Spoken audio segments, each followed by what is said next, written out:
Bismillahirrahmanirrahim. Assalamualaikum warahmatullahi wabarakatuh.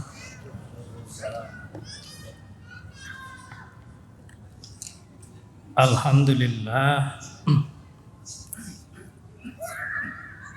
Alhamdulillahilladzi ja'ala syahra ramadana syahran mubarakan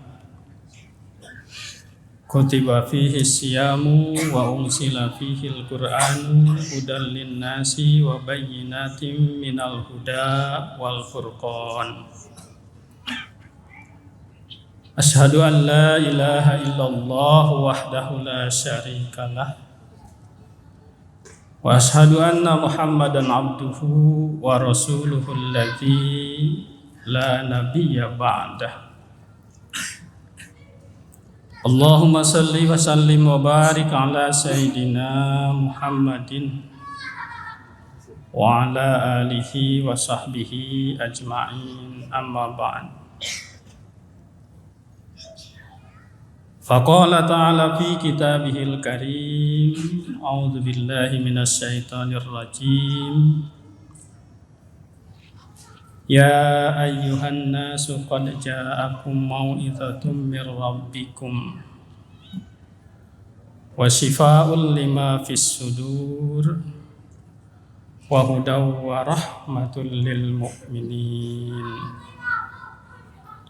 Shadaqallahul azim. Hadirin jamaah Isya dan jamaah tarawih Masjid Al-Jabar yang dirahmati dan dimuliakan oleh Allah Subhanahu wa taala. Seperti kita ketahui dan mafhumi bersama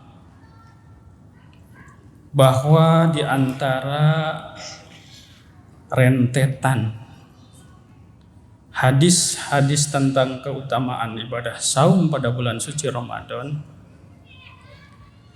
salah satunya yang amat populer dan ini mungkin sudah banyak dibahas oleh para kiai, para ustadz, para penceramah, adalah satu hadis yang diriwayatkan oleh Imam Bukhari dan Imam Muslim. Hadis ini masuk ke dalam hadis qudsi, ya.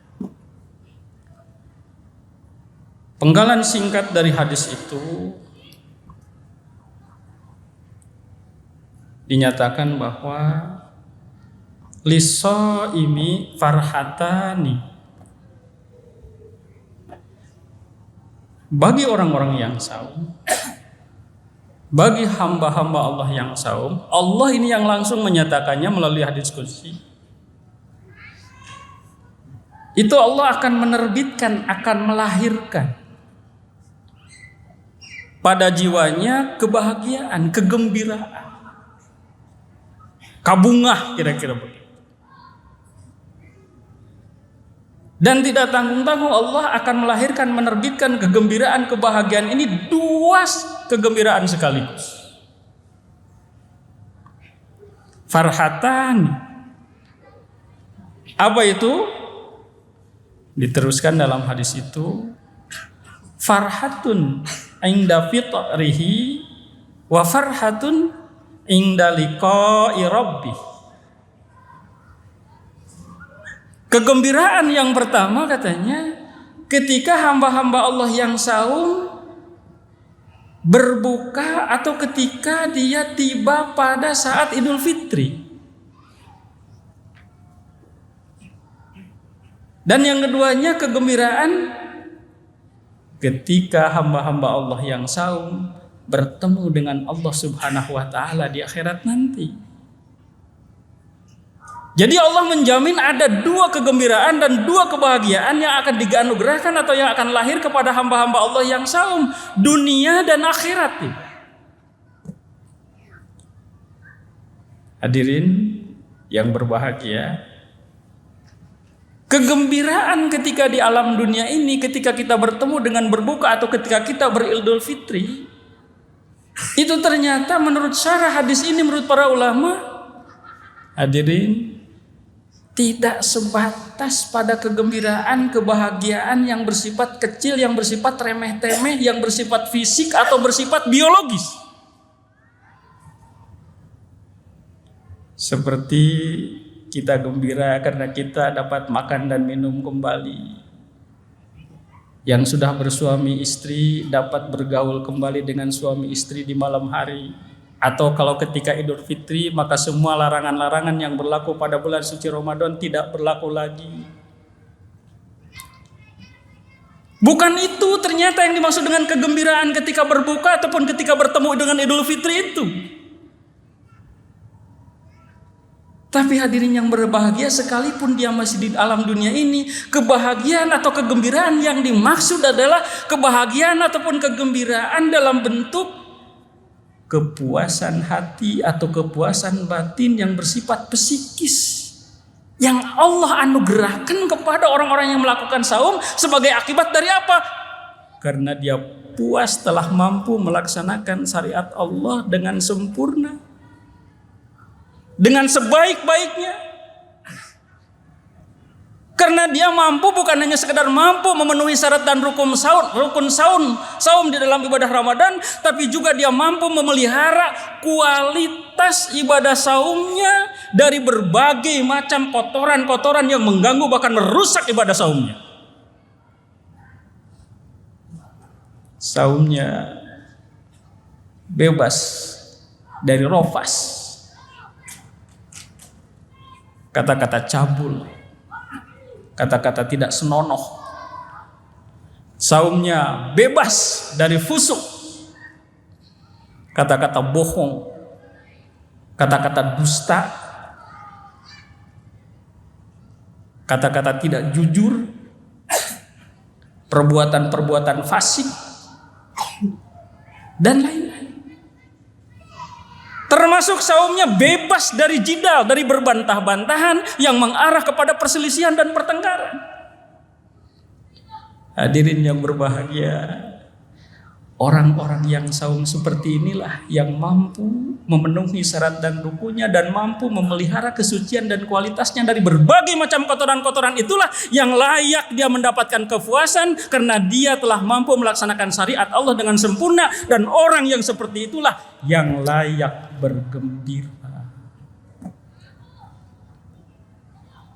Oleh karena itu, kalau kita ingin termasuk kepada hadis qudsi tadi, di mana kita akan meraih kegembiraan ketika kita berbuka, maka tidak ada jalan lain. Ibadah saum yang kita lakukan harus benar-benar sempurna, terpenuhi syarat dan rukunnya, terpelihara kesuciannya dari berbagai macam noda dan dosa yang bisa merusak kesucian ibadah saum kita.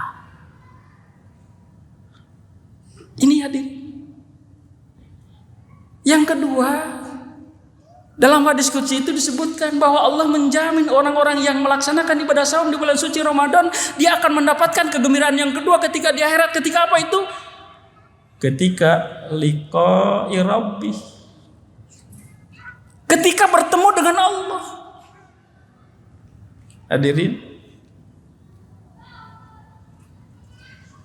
ketika bertemu dengan Allah ini bukan hanya sekedar bertemu. Sekalipun bertemu itu sendiri merupakan kebahagiaan, kegembiraan, dan kenikmatan yang tiada taranya.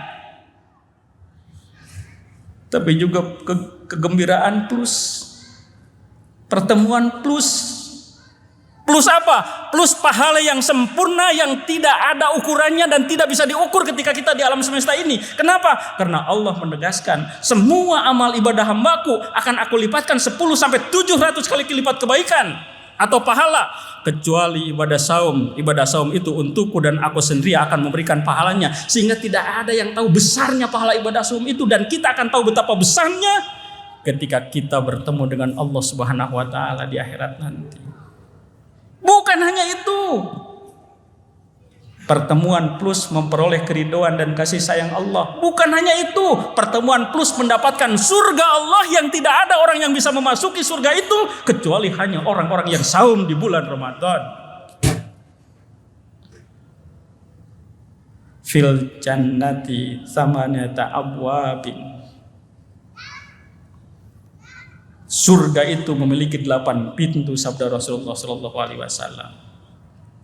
Fiha babun yusamma Rayyan.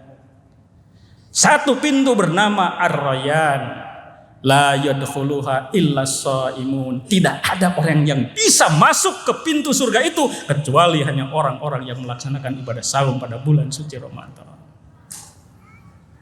Jadi ini hadirin.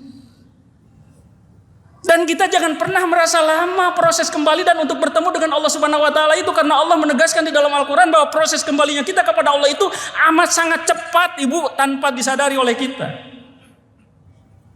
Ya ayyuhal insanu innaka kadihun ila rabbika kadhang famulaki. Wahai manusia, sesungguhnya engkau tengah terburu-buru, tengah bersegera, tengah bersungguh-sungguh untuk menuju Tuhanmu, dan kelak kamu pasti akan bertemu dengannya. Hadirin, masa hidup usia kita di alam semesta ini amat remeh-temeh, amat sebentar dibandingkan dengan masa hidup kita di akhirat nanti, yang menurut Allah Subhanahu wa taala di dalam Al-Qur'an, 1 hari akhirat sama dengan 1000 tahun hidup kita di dunia. Bahkan kesulitan-kesulitan orang kafir yang akan dialami nanti di akhirat, saking sulitnya itu seolah-olah kadarnya 1 hari itu sampai 50.000 tahun. Untuk kita orang-orang beriman itu seperti 1000 tahun sehari itu. Wa inna yauman inda rabbika ka'alfi sanatin mimma ta'udun. Sesungguhnya 1 hari di sisi Tuhan sama dengan 1000 tahun dalam perhitungan di sisimu di alam semesta ini. Bahkan untuk orang-orang kafir, tingkat kesulitan dan kerumitan hidup yang akan dialami itu sama dengan 50.000 tahun. Fi yaumin kana miqdaruhu khamsina alfasanah. Bayangkan itu. Jadi proses liqa kita dengan Allah Subhanahu wa taala terjadi amat sangat cepat dan kita tidak sadari. Oleh karena itu, Ibu dan Bapak, kita tetap optimis, kita tetap yakin seyakin-yakinnya kepada Allah Subhanahu wa taala. Lagi-lagi orang yang akan mengalami liqa dengan Allah dalam kondisi memperoleh pahalanya yang sangat tak terbatas, memperoleh keriduan dan kasih sayangnya, memperoleh surga Ar-Rayyan, masuk ke surga melalui pintu Ar-Rayyan, itu sekali lagi sama, Ibu, seperti syarat untuk kegembiraan yang pertama. Dia juga adalah orang-orang yang melaksanakan ibadah saum dengan sempurna. Syarat dan rukunnya terpenuhi, kualitasnya terpelihara dari berbagai macam noda dan dosa yang bisa mengotori ibadah saum. Oleh karena itu, marilah kita jaga, marilah kita pelihara, lebar kacida ibadah saum kita dari berbagai macam noda dan dosa, kotoran-kotoran yang bisa merusak kualitas ibadah puasa kita, sampai pada akhirnya kita tidak mendapatkan jaminan untuk meraih kebahagiaan yang sangat luar biasa itu dunia akhirat, yaitu kebahagiaan ketika kita bertemu dengan Idul Fitri dalam wujud puasnya kita telah mampu melaksanakan syariat Allah, dan kegembiraan ketika kita bertemu dengan Allah Subhanahu wa taala. Mudah-mudahan hadirin jamaah yang berbahagia, kita semuanya termasuk hamba-hamba Allah yang ibadah saumnya mampu terjaga kualitasnya, sehingga 2 kegembiraan tadi dapat kita raih semuanya. Amin ya Allah ya Rabbal alamin. Demikian, terima kasih atas perhatiannya, mohon maaf atas segala kekurangannya. Allahul muwaffiq ila aqwamit thariq. Wassalamualaikum warahmatullahi wabarakatuh.